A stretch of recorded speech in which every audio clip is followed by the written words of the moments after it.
Pitwa, menebar kata, menyejuk jiwa. Bismillahirrahmanirrahim. Assalamualaikum warahmatullahi wabarakatuh. Innal hamdalillah nahmaduhu wa nasta'inuhu wa nastaghfiruhu wa na'udzu billahi min shururi anfusina wa min sayyiati a'malina. May yahdihillahu fala mudilla lahu wa may yudlil fala hadiya lahu. Asyhadu an la ilaha illallah wahdahu la syarika lahu wa asyhadu anna Muhammadan abduhu wa rasuluhu alladzi la nabiyya ba'd. Pertama sekali, sama-sama kita ucapkan puji syukur kehadirat Allah Subhanahu wa taala. Di mana hari yang berbahagia ini Allah masih memberikan kita kesempatan. Kemudian Allah masih memberikan kita kesehatan.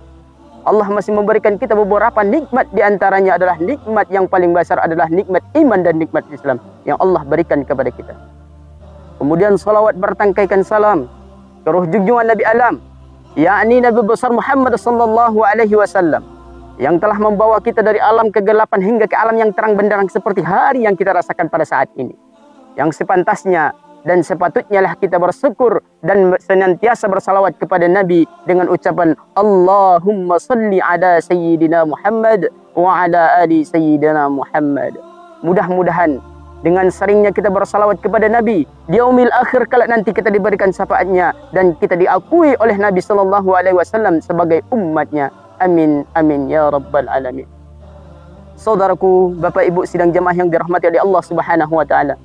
Judul tausiah kita pada sore hari yang berbahagia ini ialah tentang betapa bahayanya narkoba. Allah telah menjelaskan di dalam Al-Qur'annya bahwa kita harus menghindari yang namanya narkoba. Sebab apa? Narkoba ini adalah sama halnya dengan homer. Ada apa dengan homer ini? Kenapa dengan homer? Homer ini adalah yang memabukkan, yang menghilangkan akal pikiran sehingga kita lupa kepada Allah Subhanahu wa taala, lupa kepada nabinya, lupa kita kepada untuk berzikir, lupa untuk berselawat, lupa kita untuk membaca Al-Qur'an. Sebab apa?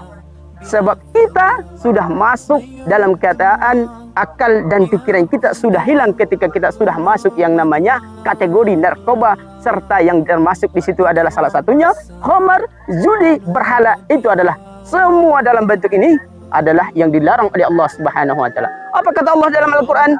A'udzubillahi minasyaitonirrajim. Bismillahirrahmanirrahim. Ya ayyuhalladzina amanu innamal khamru wal maisir wal ansab wal azlamu rizqun min amali syaitan, kata Allah.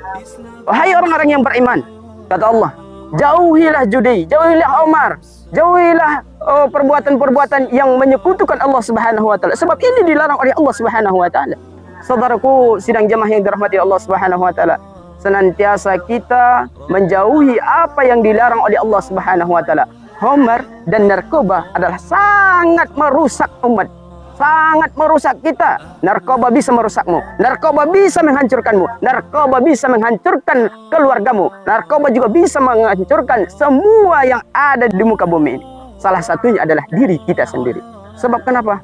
Sebab dia sudah hilangnya akal kita, sudah hilangnya semua pikiran kita yang tadinya jernih, yang tadinya baik.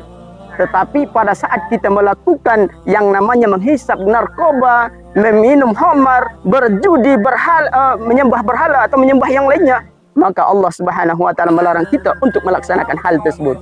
Saudaraku sidang jamaah yang dirahmati Allah Subhanahu wa taala, mungkin untuk ini mari sama-sama kita jauhi yang namanya narkoba, yang namanya homer, yang namanya minuman-minuman terlarang. Sebab apa? Sebab ini akan merusak kita, akan menjauhkan kita dari Allah Subhanahu wa taala. Saudaraku sidang jamaah yang dirahmati Allah Subhanahu wa taala, mungkin sampai sini yang dapat kami sampaikan. Intinya sama-sama kita jauhi yang memabukkan, yang menghilangkan akal pikiran kita untuk senantiasa jauh dari Allah. Tetapi kita dekatkan diri kita kepada Allah Subhanahu wa taala untuk senantiasa beribadah mengabdi kepada Allah Subhanahu wa taala. Barakallahu li wa lakum fil Qur'anil Karim wa nafa'ani wa iyyakum bima fihi wa dzikril hakim wa taqabbala minni wa minkum tilawatahu innahu huwal ghafurur rahim. Wassalamualaikum warahmatullahi wabarakatuh. Welcome Ramadan.